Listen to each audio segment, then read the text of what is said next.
शिक्षण मंत्री धर्मेंद्र प्रधान यांच्या राजीनाम्यासाठी दिल्लीच्या जंतर मंतर या ठिकाणी कॉक्रोच जनता पार्टीनं आंदोलन सुरू केलेलं आहे आणि त्यांच्या आंदोलनाचा आजचा 24वा दिवस आहे। कॉक्रोच जनता पार्टीच्या आंदोलनाचा 24वा दिवस आणि सामाजिक कार्यकर्ते सोनम वांगचुक यांनी या ठिकाणी उपोषण सुरू केलेलं आहे। त्यांच्या उपोषणाचा 16वा दिवस असल्याचं बघायला मिळतंय। मी जंतर मंतरवरची सगळी दृश्य तुम्हाला दाखवतो। आपण बघू शकतो दृश्यांमध्ये सोनम वांगचुक याच ठिकाणी जंतर मंतर या ठिकाणी कॉक्रोच जनता पार्टीने जो स्टेज लावलेला आहे त्या स्टेजवरती ते बसलेले आहेत। त्यांचे सहकारी देखील या ठिकाणी आहेत।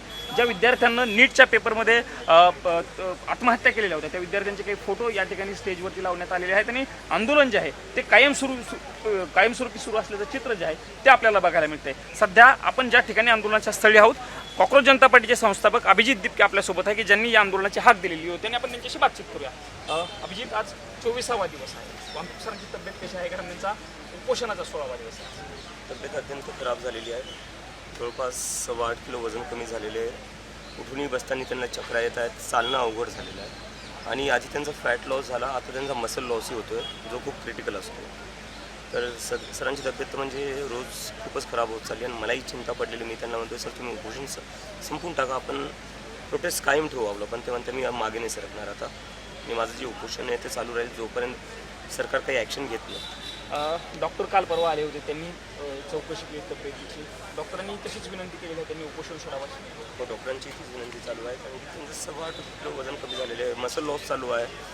तर सगळ्यांनाच एकंदरीत चिंता लागलेली आहे त्यांच्या तब्येतीची, पण सरकार आहे की सरकारला काही फरकच पडत नाही। आज 24 दिवस झाले आम्हाला बसून, 16 दिवस झाले सरांना उपोषणावर बसून, पण सरकारकडून कोणीतरी बोलायलाही आलं पाहिजे होतं ना की तुमच्या काय मागण्या आहे, तुम्ही काय मागतायत, आम्ही कशाप्रकारे कोणत्या मागण्या स्वीकार करू शकतो किंवा कोणत्या नाही स्वीकारू शकत, काहीतरी डायलॉग असला पाहिजे। जेव्हा महात्मा गांधी अनशनवर उपोषणावर बसायचे तेव्हा ब्रिटिश पण यायचे बोलायला, पण ही सरकारचं बोलायलाही येत नाही आहे। तुमची चर्चेची तयारी आहे सरकारसोबत? पूर्ण चर्चेची तयारी आहे। आम्ही तर म्हणजे 15 दिवसाआधीच बोललो होतो की जर सरकारला आमच्यासोबत डायलॉग करायचं तर सरकारने यावं, आमच्याशी बोलावं आणि आमच्या ज्या काही मागण्या आहेत आम्ही त्यासमोर ठेवू। आणि आम्ही काय, आमच्या मागण्या काय, आमच्या मागण्या फक्त एवढंच आहे, जे 20पेक्षा जास्त मुलांनी आत्महत्या केलेली आहे त्यांना कुठे ना कुठे न्याय भेटला पाहिजे।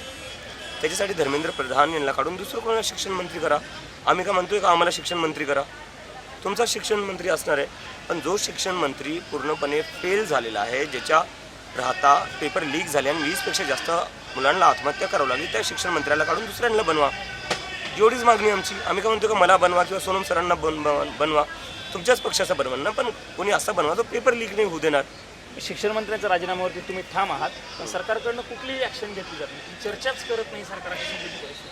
म्हणजे सरकार तर मला खरंच काही कळून येत नाही, कारण की एवढं इनसेन्सिटिव्ह आणि इनह्युमन सरकार मला नव्हतं वाटलं एवढे इनसेन्सिटिव्ह आणि इनह्युमन असतील। कारण की बोलण्यात काय झालं, तुम्ही एकदा कोणीतरी सरकारच्या अधिकाऱ्यांनी येऊन विचारावं तरी तब्येत कशी आहे सोनम सरांची, 16 दिवस झाले, आज थोडी तरी काळजी दाखवली पाहिजे, पण कम्प्लिटली इग्नोर करतायत। आंदोलनाला पाठिंबा कसा मिळतो? कारण सुरुवातीचे काही दिवस आपण बघितलं खूप मोठ्या प्रमाणात लोक येत आले, देशभरातून लोक आलेले होते, आता सध्या पाठिंबा कसा मिळतो लोकांचा? अजूनही पाठिंबा प्रचंड मिळतो। कालही जंतर मंतर रात्री पूर्ण भरलेलं होतं आणि देशभरातून इथं मुलं येत आहेत। बिहार, झारखंड, महाराष्ट्र, केरला इथून सगळीकडून मुलं येतात आणि आपली खास करून मॅनेजमेंटमध्ये महाराष्ट्राची पोरं भरपूर येतात, कारण की मी स्वतः तिथून असल्यामुळं तर महाराष्ट्राची पोरं इथं पहिल्या दिवसापासून लागलेली आहे। अभिजित, 20 तारखेला तुम्ही आंदोलनाची घोषणा केली आहे, 2 दिवसापूर्वी तुम्ही सोशल मीडियावर तसा व्हिडिओ पोस्ट केला आहे की संसदेवरती तुम्ही मोर्चा घेऊन जाणार आहात, अशी त्यात घोषणा केली हो, कारण की आम्ही इथं आता 24-25 दिवस झाले आम्ही इथं बसलेलो आहे। सोनम सर 16 दिवस झाल्या खाणं सोडले, पाणी सोडले, पण तरी सरकारला आमची आवाज ऐकू नाही जाते। तर आम्हाला वाटतं मग आता संसदेजवळच जावं लागेल, तिथून बहुतेक त्यांना आमची आवाज ऐकू जाईल आणि आमच्या मागण्या ज्या आहेत त्या समजतील। इथून तर समजत नाही त्यांना। इतके दिवस झाला आम्ही एवढ्या उन्हात बसलेले, मागच्या 3-4 दिवसापासून पाऊस चालू होता, पावसात बसलेले आम्ही, आणि तरी या लोकांना म्हणजे साधं आम्हाला एक डायलॉगही करता येत नाही आमच्यासोबत। संसदेवरती परवानगी मिळू शकते जाण्याची, कारण याच आंदोलनावर तुमच्या परवानगी नाही आहे। धर्मेंद्र प्रधान हे शिक्षा मंत्री बनलेले 20 स्टुडंट्सच्या आत्महत्येनंतर, आणि सगळे नियम कायदे आमच्यावरच आहे का? ज्या माणसाच्या हातावर खून लागलेल्या 20पेक्षा जास्त मुलांच्या आत्महत्येचा, त्याच्या परवानगीचं काय? मुद्दा काय? 20पेक्षा जास्त मुलांनी आत्महत्या केली आणि तो माणूस आजही शिक्षण मंत्री बनून बसलेला आहे। इथं जे मुलामुलींनी आत्महत्या केली ना त्यांचे आईवडीलही आमच्यासोबत येणार आहेत, ते परवानगीचा प्रश्न त्यांना विचारा।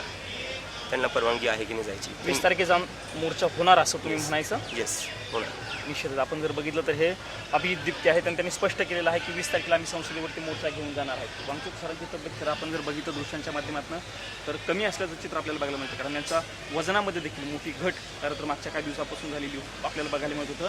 फक्त पाणी हे सोनम वांगचूक या ठिकाणी घेत आहेत आणि अन्न त्यांनी पूर्णपणे बंद केलेलं आहे. त्यांचं तब्येत खालावल्यामुळे डॉक्टरांकडनं देखील विनंती केली गेलेली आहे की त्यांनी उपोषण सोडावं. अभिजित दिप्ते आणि त्यांच्या सहकाऱ्यांचं देखील तशाच पद्धतीचं म्हणणं आहे की सोनम वांगचूक यांनी या ठिकाणी उपोषण सोडावं, पण उपोषणावरती सोनम वांगचूक कायम असल्याचं आपल्याला बघायला मिळते.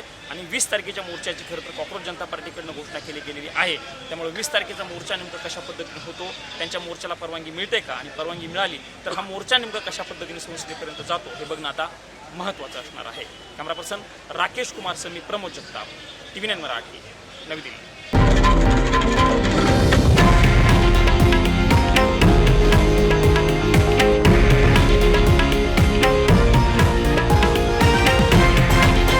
हे आहे देशातील नंबर 1 न्यूज नेटवर्क आणि आपण पाहत आहात TV9 मराठी, एकमेव.